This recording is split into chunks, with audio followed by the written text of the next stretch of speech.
All right, everybody. It is 2026. We're counting down to UFC 324. But today we are joined by the great Eric Nicksick, head coach extraordinaire over at Xtreme Couture, working with fighters such as Francis Ngannou, Sean Strickland, Dan Ige, and many, many more.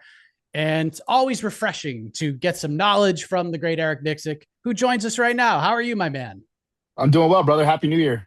Yeah, happy New Year. I know Larry David says it's too late to offer that up this late in the year, but That's my guy. I know.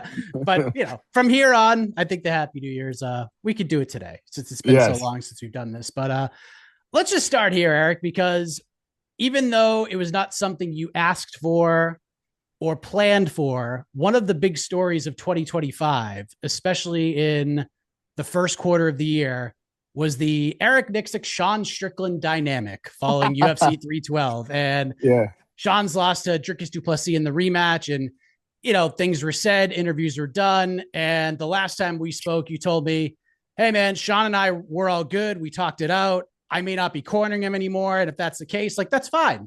That's fine. Sure. I will support him along the way." But we had a conversation like, "Men, we're good. We're pals. We got past it." And Sean Strickland, Eric, is getting ready to fight Anthony Fluffy Hernandez in the main event of UFC Houston in February in the main event. Do we have an update here? Will you, Eric Nicksick, be in the corner of Sean Strickland February 21st in Houston, Texas? Yes, sir. I'm there. I'm there. So, first and foremost, I think for me, there was a lot of learning experiences from that situation, lack of communication on both of our parts. But, I was going through a lot personally with my dad's health and then traveling and away from home and all these things compiled into like kind of the way that I felt the complexion of the camp was and some of the injuries that Sean was dealing with. And it really just boils down to the fact that like we just got to be better at our communication with one another, and that was it. And we talked about everything about a week or two after the fact. He knew where I was coming from. He knew at the bottom the bottom line was I have a high standard of expectations from him because I know what he's capable of and he knows that I love him and I care for him. We sat down and spoke it out like men, and we're good to go. So I'll be there in his corner. We have a very tough opponent in Fluffy. I think he's on an 8-fight winning streak. A guy that we had a corner against with Roman, and Fluffy came in there and did his thing. I mean, to me, like watching him fight that night, I was like, man, this kid's championship caliber. So we're up for the challenge, and I'm looking forward to getting back with Sean and finishing what we started. We'd love to see this. Nice positive news to start 2026 because to me, it would be kind of weird if you weren't in his corner. Hell And yeah, man, that's my boy. yeah, and obviously, Sean's had some time off. Obviously, it'll be over a year between fights here, which is super strange for him.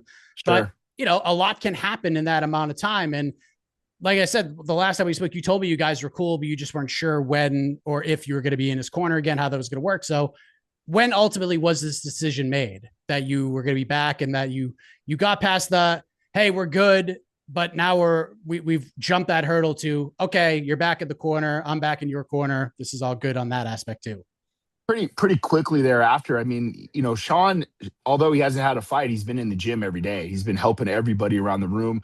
I think that's where his and mine respect for one another is very evident, just because of how great of a teammate it is, how big of a hard worker he is. And same for me. Like I'm in the gym constantly. The last thing in the world that I would want is for Sean to go elsewhere because he provides such a great value for the team. And I tell him that all the time. Like I wrote him last week, like, he keeps the standard high and holds everybody accountable. And as a coach, you need guys like that on your mat. Like not all of us as coaches should be the ones that have to police and run the gym the way that we went when it ran. It's up to the captains to do that. And Sean provides that for the gym, man. So I'm very grateful that um, we're like brothers, dude. We're gonna fight. We're gonna argue. We're not gonna get see eye to eye on certain situations and scenarios. But we're men. We sat down and we smoothed everything out, and it was all systems go from there.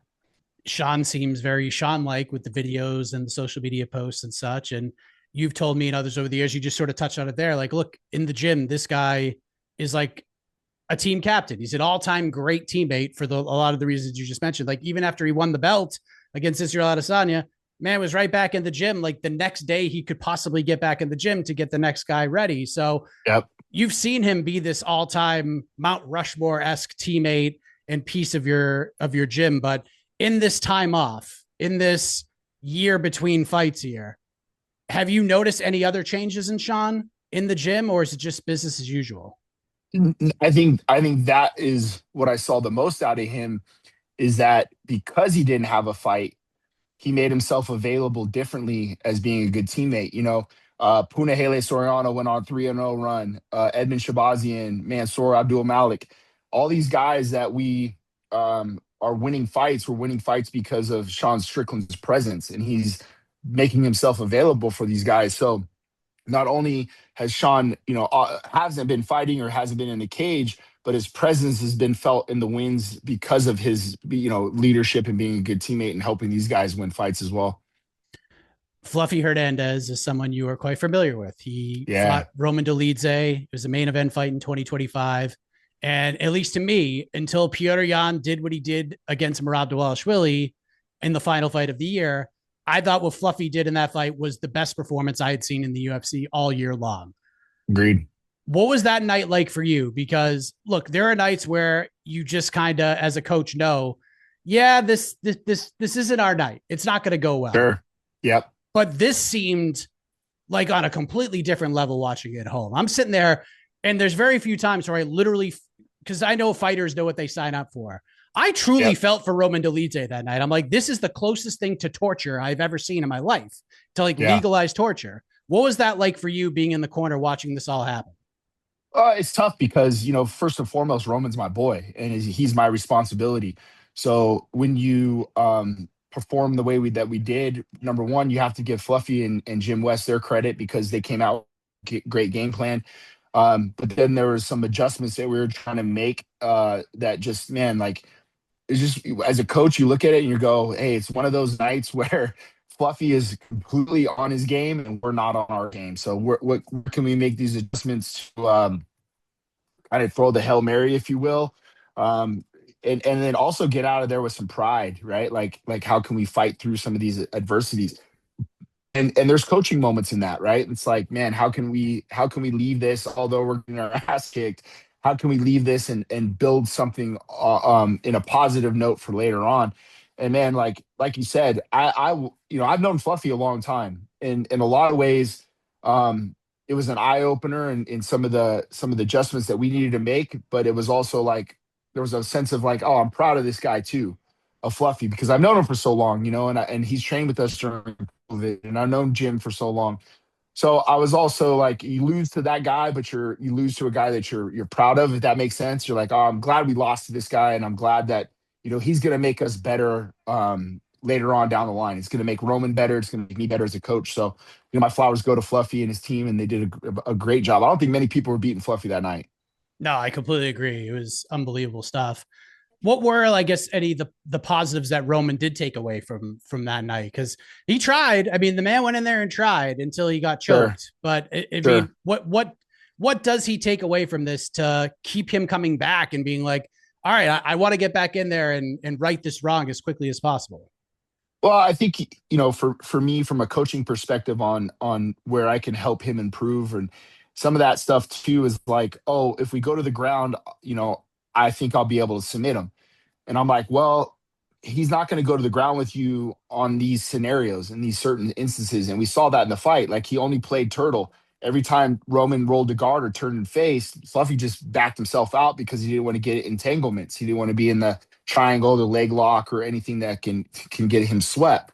So he was just very smart there. So he fought him from behind, like from the tight waist, from position. So in those areas for Roman, it was like, hey, let's just Granby and turn and face, because he's obviously disengaging. So him just understanding the fight IQ and the situational awareness in those positions, I think will help us for later on down the line.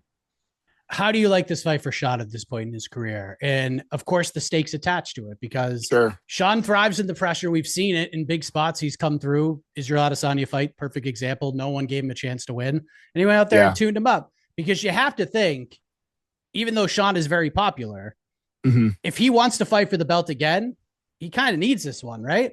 I agree. And this fight is chaos, right? Like, you're looking at two guys who move forward, who rely on their pressure, but also rely on their cardio in different styles. Like Fluffy's more of a grinder. He's looking to get behind you, take you down, beat you up from there. Sean is more of a pressure fighter when it comes to being on the feet. He's peppering you. So they're very similar in a lot of ways in their cardio and their attack and their approach, but different in regards of like one likes to rely on wrestling, one likes to rely on the striking.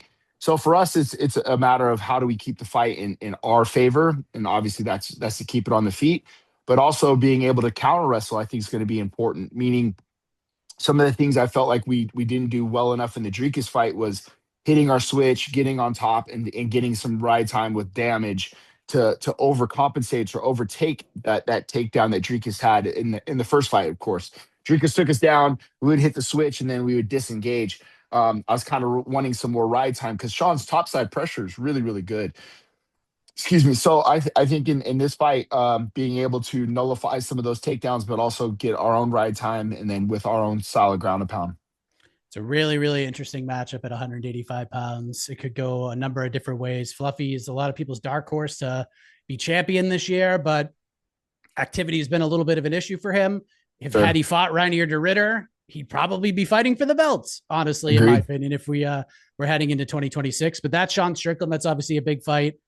What is going on, Eric, with our guy Francis Ngannou?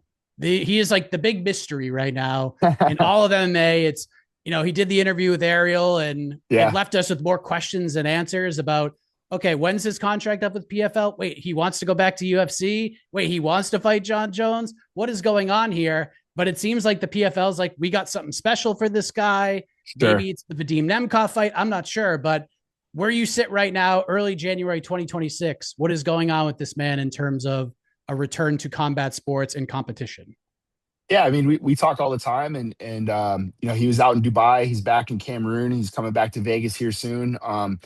Look, like Francis he always holds his cards close to the chest, and that was exactly what I just know Francis, and he's a guy that he's gonna call me up on a Sunday and say, hey, we're fighting Friday. It's one of those things with him.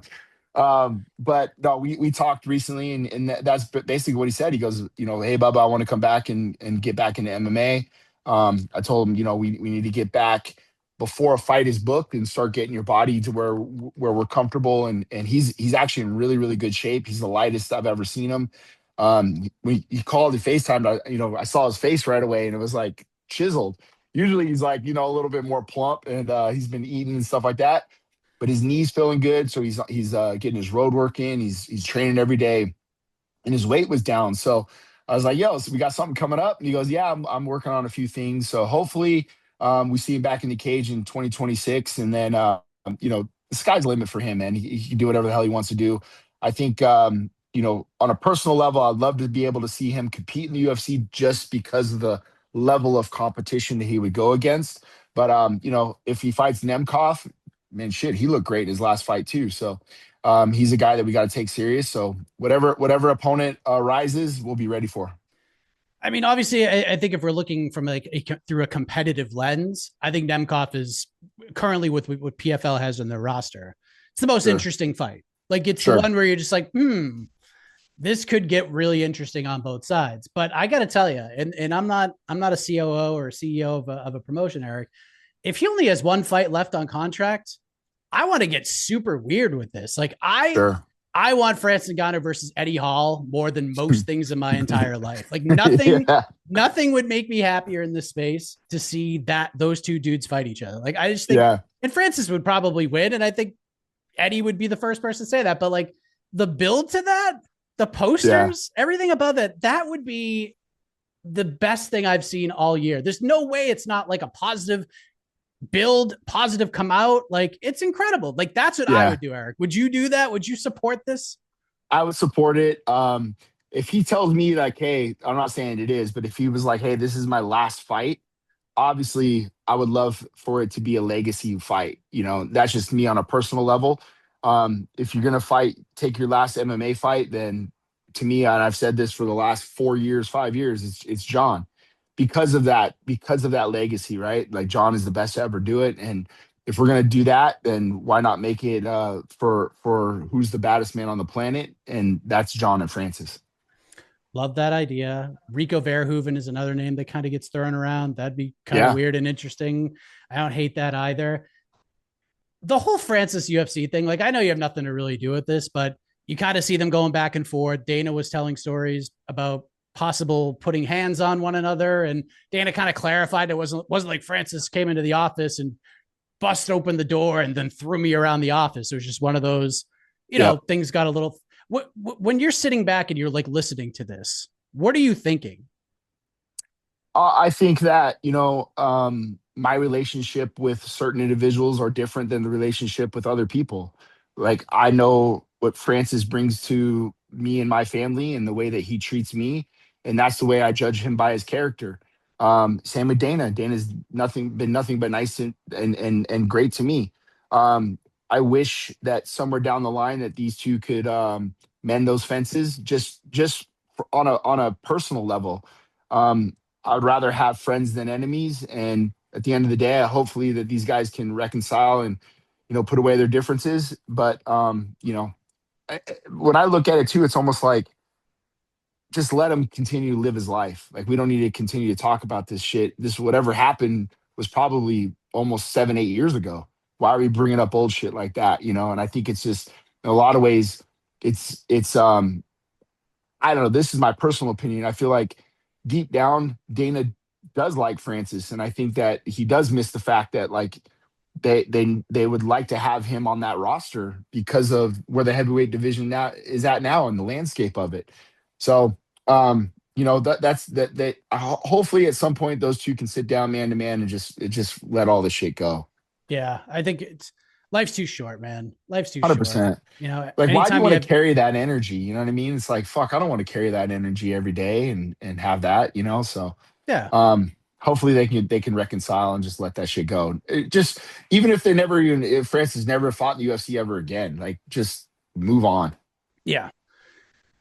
Why do you think the Francis Jake Paul fight didn't happen? Because there are many feeling like he missed the boat and like the true fumbling up. Remember the whole fumble the bag thing? Oh, he said people, like, Yeah. there are people that are Yeah. saying like this was the bag fumble. Like Jake called I him don't out. know. It didn't, the fight didn't happen. In fact, like Francis came out and was like, how could you go from Gervonta Davis to me? I feel like insulted by even the mere idea of this. So I guess, what did you think of that? And like, why do you think the fight didn't happen? I didn't think anything. I didn't think anything. Like, honest to God, like I haven't really been like on social media much, so I was literally like I talked to him on the phone, and I didn't even like know the situation that went on at the time until after the fact. And I was like, yeah, why don't you just fight him then? He's like, yeah, it just didn't make any sense. And he's his own manager. The numbers, I don't know any of that shit. And I was like, oh, okay. And that was the end of the conversation. So I mean, dude, legit, like, we talk once a week. He's in Dubai, and when we talk, it literally has nothing to do with fighting. It's all about like what's up with the kids, what's up with the family, yada yada yada. How's the team? How's the gym? And then we just go about our day. So funny. I saw some photos. You were training at the Jackson gym, Yeah, the podcast place. They do a lot of great shows. We talk about some of the stuff they do all the time, but saw Dan Ige in there, and they posted something that said something to the effect of, here's Dan Ige training in our gym, getting ready for his next fight. Does Dan Ige yeah, have a next fight? yeah. We got something lined up. We're just waiting on the contract. We actually found out last night, so we didn't know what we had. We were hoping to get something booked. So we just got word last night that we're just waiting on both sides to agree. We agreed on our end. We're waiting for the contract stuff. So I'd like to be able to drop you that news. But I actually wrote Dan. I was like, "Hey, I'm jumping on the show with Mike. You want me to say anything?" He goes, I don't think we should say anything yet until both sides are signed. So, but it looks like he'll be fighting here pretty quick, and it's a good matchup. And I'm excited for him. Okay. We might have to talk after, see if I can Yep, figure yep, this out. yep. So Dan's had a very reflective, I guess, back half of the year, right? Like Sure. he had a decent start to the year. The Pitbull fight, things didn't kind of go his way at the end. And then we saw him kind of go on social media and be like, look, I need to take some time away. I need to figure some things out. I just want to like take a step back. Seems like he's taken that step back, and it seemed like he's kind of back jumping full speed ahead. What has the last several months been like from your perspective with Danny Gay and where he's at in his career right now? I think just a reevaluation, not only for Dan, but for myself. And where can I be a better coach for him? Um, he has a great team around him, right? Like training partner wise, there's Cody Stamen, Kai Kamaka, Julian Erosa. Like the team is loaded, right? But I think also just taking the pressure off yourself a little bit and being a teammate, being a husband, being a father, and that time for reflection and looking at how we can be better for you, meaning us, myself, and Coach Giff, and evolution of the sport and where can we grow in the off season, things like that. So no, it's been really good. I'm glad that he's had a little time to sit back and reflect and find himself. And but he's also like that Sean Strickland type. The guy's always going to be in the gym, always training, making himself available for the rest of the team, and that's what he's done. A guy who I think has truly found himself, and I'll say he found himself again, is Manel Kape. This dude, though, when he signed with the UFC, Casey Leiden and I, who used to work with us, we were so happy about this. We were like, this dude is, we were telling everybody, I'm like, wait till you see this dude fight in the UFC. He is going to knock your socks off.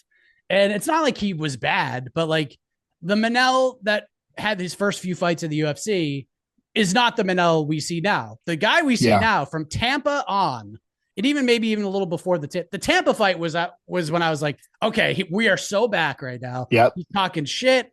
He's messing around. He's dancing in there. Like he's smiling. He's having a great time. And he is also just beating the soul out of whoever is in front of him. And it seems like even with this injury before the Royval fight in June, which flipped the entire division upside down, and now Joshua Van's the champion. Crazy. Manel, like I talked to Manel before the fight. He's just like, I'm just going to go in there and clobber this dude. Like wait till and then I'm going to go in there. I'm going to go fight this guy for the belt. And he goes in there, did exactly that. What have you seen from him over these, especially with the injury, because that has, with the role he was on, getting this big opportunity with Royval, and then you get injured and you watch somebody else step in and have a fight of the year contender, then go on and win the belt. And now you had to sit there and watch it when it could have been you in the same exact spot. What was it like the last 7 or so months being the coach of Manel Kape, watching him kind of go through this minefield and then eventually potentially fighting for the belt next in 2026? Control your controllables. Like there's nothing we can do about the position that we're in right now. Like injuries happen, things like this happen. We can't control the fact that, Josh Van filled it in, like all these things. All we can control is our perspective and our approach to the game. Show up every day, do your job. And he's done that, man. He's a great professional. He's very soft-spoken, very kind. And then you see him in the cage and then on the mic, he's a very different individual. But the guy that we all know and love, it's very different in his approach. And I think for us as a coaching staff was get him to the fight healthy, prepare him with it. We did a lot of drilling, a lot of setups, things like that. His sparring was great. Patchy Mix gave us a great look. Abijah, there was a lot of guys in the room that really stepped up and helped. Rodney, and we made the camp very very tight knit. Like the guys that were sparring him were the only guys that were sparring him, and we had everything set up the way we wanted it. So I was very happy with the way we ended the year. I've been telling him this for years, man, that he's going to be a world champion. It's just only a matter of time. And sometimes, some ways, I feel like the MMA universe puts those things in front of us because it needs us to conquer those things. It needs to show us how to be champions. And those adversities, I think, are only going to help him. And furthermore, once we're able to get that belt, it's going to help him understand what it's like to be a champion and how to hold it for a long time. Yeah. I mean, I this came out before we even spoke, but Manel Kape is my pick to be champion by the end of the year, because I feel like it has to be this year, Eric. I feel like this is the chips in the middle year for Manel. The stars are aligning 100%, man.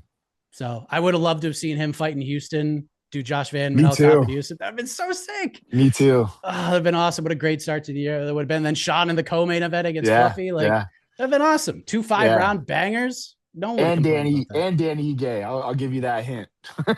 Okay, we'll stop. I think I know who it is.